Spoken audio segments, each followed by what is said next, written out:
ഡയറക്റ്റായിട്ടൊരു വധഭീഷണിയും ഇത്രയും മോശമായിട്ട് ഇത് കേട്ടിരിക്കുന്ന ഒരു സ്ത്രീ ആയിട്ടുള്ളൊരു വ്യക്തിക്ക് കേട്ടിരിക്കാനായിട്ട് ബുദ്ധിമുട്ടാണ്. അതുകൊണ്ട് തന്നെ എനിക്കിത് ഞാനിത് പുറത്തേക്ക് പറയാൻ വൈകിയത് പോലും എനിക്ക് തന്നെ അറപ്പായി പോയി. ഇത് കേട്ടിട്ട് ഇതെങ്ങനെ പറയും എന്നുള്ളൊരു ബുദ്ധിമുട്ടുണ്ടായിരുന്നു.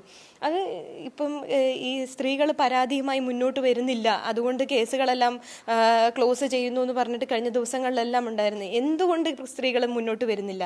ഇതാണ് അവസ്ഥ. ഇത് ഈ മലയാള സിനിമ ഭരിക്കുന്നത് കുറച്ച് ഗുണ്ടാ സംഘങ്ങളാണ്. പ്രത്യേകിച്ച് ഈ ജനറൽ സെക്രട്ടറിയുടെ കീഴിൽ കുറച്ച് ഗുണ്ടാ സംഘങ്ങൾ വർക്ക് ചെയ്ത് അവരാണ്.